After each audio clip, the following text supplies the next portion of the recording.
एक और मुझे आपके साथियों से जानकारी मिली है जी कि इंजीनियरिंग करके आप सेल्स में तो आ गए, जी। आपको कैनोपी भी लगाना पड़ा था शुरू में। हाँ, आपको हाँ। बुरा नहीं लगा? नहीं, मेरे को बिल्कुल बुरा नहीं लगा। हाँ, बट मेरे को बहुत अच्छा आज भी इवेंट याद है, वो मेरी पहली सेल थी। अच्छा। तो मैंने फर्स्ट टाइम कैनोपी लगाई थी फतेहगढ़ साहब गुरुद्वारे के सामने। ओके। तो आप मानेंगे नहीं, वहाँ पे मैंने कैनोपी लगाई और मैं सारा दिन बैठा रहा, मेरे पास कोई कस्टमर नहीं आया पूरे दिन।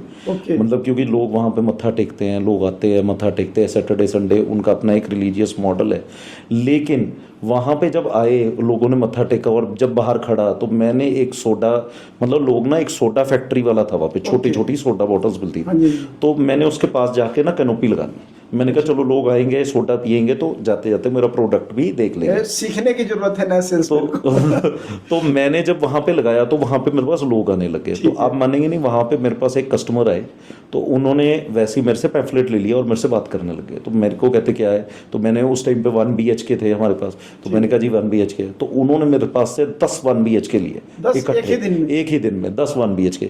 और वो थे फ्लावर सिंह है यहाँ के। अच्छा। तो बहुत बहुत बड़ा काम है उनका, पूरे ऑल ओवर इंडिया में फ्लावर्स का ट्रेड करते हैं वो। अच्छा। तो he is a flower Singh of Punjab. तो वो फर्स्ट टाइम मेरे आज तक के रियल एस्टेट के पहले कस्टमर है। और उनसे आज तक मेरी पिछले 15 साल में आज तक बात होती है। उनके फैमिली, उनके घर के रिलेशन और सारे आज तक जो रिलेशन हमारे घर में हुए हैं तो वो आते हैं हमारे घर में, और उनके घर में कोई भी फंक्शन होता है तो हम जाते हैं। तो ये बहुत बड़ी बात है। नहीं, ये लक था या आपने कन्विंस कर दिया कि 1 से 10 ले लो, ये क्या था? मेरे को खुद नहीं पता। मेरे ख्याल से कहते हैं ना कि जब आपका इंटेंट क्लियर हो तो नेचर आपसे वो काम करा रही है। तो नेचर मेरे से बहुत बड़ा काम कराना चाहती थी। माइट भी वो बड़े काम में सबसे पहला हाथ उन्हीं का ही था। तो मेरे को ऐसा फील होता है। तो सेल्स से शुरुआत तो की, लेकिन अब आप लीडरशिप में आ गए हैं। राइट। तो सेल्स से लीडरशिप तक आपने अपने आप को कैसे डेवलप किया? देखिए, मैंने सिर्फ 3 चीज़ों पे ज़्यादा ध्यान दिया है। एक तो मैंने कंप्लेन करना बंद किया है, ओके। ठीक है जी। एक मैंने ब्लेम करना बंद किया है, ओके। ठीक है जी। और एक मैंने क्राई करना बंद किया है। तो सेल्स वाले तो यही 3 काम करते तो हैं। मैंने ये तीनों बंद कर दिए। तो लीडर एक बहुत इंपॉर्टेंट रोल है। लीडर को बहुत कुछ सहना पड़ता है, क्योंकि लीडर को रास्ता बनाना पड़ता है, डायरेक्शन बनानी पड़ती है, बाकी उसको फॉलो करते हैं। तो मेरे को कुछ ऐसा काम करना था कि जो काम मतलब लीडर करते हैं। मैं स्टडी भी करता हूँ, जैसे आप पुराने लीडर्स ले लीजिए, सारे स्टडी करते हैं। आपका इंटेंट क्लियर होगा। वो भगवत गीता में कहते हैं ना कि कर्ण का इंटेंट जैसा था तो उसको लीडर कौन मिला, और अर्जुन का इंटेंट था तो उनको लीडर कृष्ण जी मिले। तो अगर आपका इंटेंट होगा वैसे आपको लीडर मिल जाएंगे। मनमीत जी, आपका इंटेंट ही आपको यहाँ तक लेके आया है। जी बिल्कुल। और रियल एस्टेट में सबसे बड़ा सबक आपको क्या मिला है? कई बार ऐसा भी सिचुएशन आया होगा कि आपको लगता होगा यार छोड़ के चले जाए, बड़ी दिक्कत है। तो कैसे अपने आप को वहाँ पे रोकते हैं, मोटिवेट करते हैं?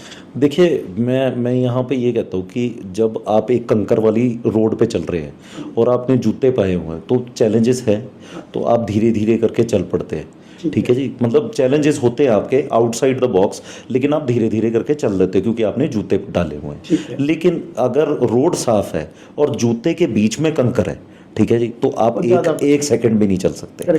तो आपको ये अंडरस्टैंड करना पड़ेगा कि आपके चैलेंजेस, आपको ये ऑब्जर्व करना पड़ेगा कि आपके चैलेंजेस बाहर के बनाए हुए हैं कि इंटरनल चैलेंजेस है। अगर तो वो इंटरनल चैलेंजेस है तो वो इंटरनल चैलेंजेस को आपको वर्क करना पड़ेगा।